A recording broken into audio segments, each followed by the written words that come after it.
নির্বাচন কমিশনের এই যে ভুয়ো ভোটার ধরার সমীক্ষা, এসআইআর সমীক্ষা, বিশেষ নিবিড় সমীক্ষা, এক কথায় বলতে গেলে সেক্ষেত্রে কিন্তু এই যে সমীক্ষা নিয়ে বিরোধীরা অর্থাৎ বিশেষ করে এনডি জোটের শরিকদের কিন্তু একটা বড় আপত্তি। বিগত দিনে আমরা জানি যখন বিহারে তো সামনেই ভোট রয়েছে, সেক্ষেত্রে প্রথম রাজ্য যেখানে এই সমীক্ষা চালানো হয়েছে সেটা বিহার। তো স্বাভাবিকভাবেই সেই বিহারে যখন এই সমীক্ষা চালানো হচ্ছে সেক্ষেত্রে কিন্তু এর বিরুদ্ধে সুপ্রিম কোর্টে মামলা হচ্ছে। সুপ্রিম কোর্টকে এই নির্বাচন কমিশনের পদক্ষেপে হস্তক্ষেপ করতে বলা হয়েছিল বা আর্জি জানানো হয়েছিল যারা মামলাকারী ছিল, কিন্তু সেই যে আর্জি সেটা কার্যত ধোপে টেকেনি সুপ্রিম কোর্টে।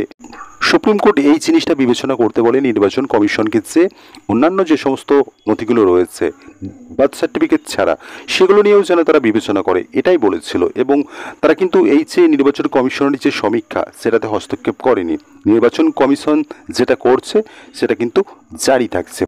শুধুমাত্র তারা অন্যান্য যে সমস্ত আনুষঙ্গিক নথি রয়েছে সেগুলো নিয়েও যাতে বিবেচনা করে এই জিনিসটাই সুপ্রিম কোর্ট নির্বাচন কমিশনকে বলেছিল। এবং সাম্প্রতিককালে কিন্তু এই যে বিহারে এই সমীক্ষা চলা, সেক্ষেত্রে কিন্তু একটা বিপুল সংখ্যক ভুয়ো ভোটার কিন্তু বাদ চলে যাচ্ছে। আমরা জানি এই যে সমীক্ষা দ্বিতীয় রাজ্য হিসাবে এই বাংলাতেও হতে চলেছে খুব শীঘ্র।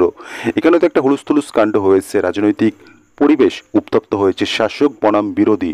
শাসক নির্বাচন কমিশনকে নিশানা করছেন, তো এমনটা তিনি বলছেন যে তিনি কোনো ন্যূনতম একজনেরও ভোটার লিস্ট থেকে নাম বাদ দিতে দেবেন না। সেক্ষেত্রে কিন্তু বিরোধীরা বিভিন্ন অভিযোগ তুলছে, তারা বলছে বাংলাদেশি রোহিঙ্গা যে সমস্ত ভুয়ো ভোটারগুলো রয়েছে সেগুলো শাসক দল ভোট পেত, তো স্বাভাবিকভাবেই সেই সমস্ত ভুয়ো ভোটার যদি বাতিল হয়ে যায় তো শাসক দলের পক্ষে এটা একটা ক্ষতিকর, বা তারা ভোট বাক্স মোটা অঙ্কের ভোট বাক্স হারাতে বসেছে, সেই জিনিসটা আজ করেই শাসক দল বিরোধিতা করছে, এমনটাই অভিযোগ করছে বাংলার বিরোধী রাজনৈতিক দল, বিশেষ করে বিজেপি। তো স্বাভাবিকভাবেই সাম্প্রতিককালে আমরা জানি এই বিহারে যে সমীক্ষা চললো সেক্ষেত্রে কিন্তু 65 লক্ষ ভোটার বাদ গিয়েছে।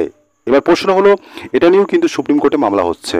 সেক্ষেত্রে এই মামলা যাচ্ছে বিচারপতি সূর্যকান্ত, বিচারপতি উজ্জ্বল ভূঁয়া, বিচারপতি এন.কে সিংয়ের বেঞ্চে এই মামলাটি উঠছে। সেক্ষেত্রে কিন্তু যে অভিযোগটা করা হয়েছে, যারা মামলাকারী তারা যে অভিযোগটা করছে যে এই যে 65 লক্ষ ভোটারের নাম বাদ দেওয়া হয়েছে সেক্ষেত্রে নির্বাচন কমিশন এই তালিকাটা দিচ্ছে না।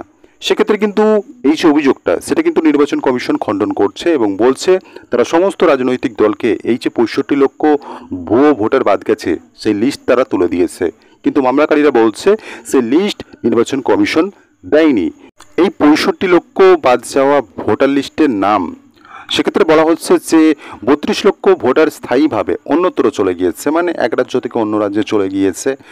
আর বাদবাকি অন্যান্য বিবরণও দেওয়া হয়েছে যে কারণে এই সমস্ত নামগুলো বাদ হয়েছে তার কারণ নির্বাচন কমিশন জানাচ্ছে। এবং এই বিষয়টা নিয়ে যখন মামলাকারীরা মামলা করছে তারা তো অভিযোগ করছে এই যে 65 লক্ষ ঠিক কারা সেই বিষয়ে নথি দিচ্ছে না নির্বাচন কমিশন, সেই জিনিসটা খণ্ডন করছে নির্বাচন কমিশন। এবং এক্ষেত্রে কিন্তু সুপ্রিম কোর্টের বিচারপতি সূর্যকান্তর পর্যবেক্ষণ যে নিয়ম অনুযায়ী প্রত্যেক রাজনৈতিক দলের হাতেই এই তালিকাটা দেওয়াটা আবশ্যক। যদিও নির্বাচন কমিশন জানাচ্ছে সমস্ত তালিকায় সমস্ত রাজনৈতিক দলকেই দেওয়া হয়ে গিয়েছে, এবং পাশাপাশি কিন্তু এই বিষয়টা নিয়ে সুপ্রিম কোর্ট জানাইছে কোন কোন রাজনৈতিক দলকে তারা এই যে বাদ যাওয়া নামের তালিকা দিয়েছে সেই সংক্রান্ত বিষয়ে আগামী শুনানিতে নির্বাচন কমিশনকে সুপ্রিম কোর্টকে জানাতে হবে। একদিকে যখন বিহারে একটা বিপুল সংখ্যার নাম ভোটার লিস্ট থেকে বাদ চলে যাচ্ছে, সংখ্যাটা 65 লক্ষ, নেহাতি কম নয়। এবং পাশাপাশি কিন্তু সেই যে বিহারে বাদ যাওয়া ভোটার লিস্ট থেকে নাম বাদ যাওয়া সেই জিনিসটা যে বাংলাতেও হতে চলেছে, সংখ্যাটা হয়তো বা সামঞ্জস্য থাকবে না, এবং সংখ্যাটা যে বাড়বে নাকি কমবে সেটা তো আগামী ভবিষ্যতই বলবে। নির্বাচন কমিশন যখন এই বাংলায় এই সমীক্ষা করবে তার আগেই কিন্তু রাজনৈতিক পারদ চড়েছে। শাসক এটা তীব্র বিরোধিতা করছে এবং পাশাপাশি কিন্তু বিজেপি এই জিনিসটাকে স্বাগত জানাচ্ছে। এবং এই যে সমীক্ষা সেই সমীক্ষায় অ্যাকচুয়াল এই বাংলায় কত ভুয়ো ভোটার রয়েছে সেটা নির্দিষ্টভাবে জানা যাবে যখন এই সমীক্ষা চলবে এবং সমীক্ষার সর্বশেষ রেজাল্টটা সামনে আসবে। সেক্ষেত্রে ভোট বাক্সে কাদের ধাক্কা লাগবে আর কাদের ফায়দা হবে সেক্ষেত্রে সেই সমস্ত কিছুর উত্তর কিন্তু ভবিষ্যতেই দেবে।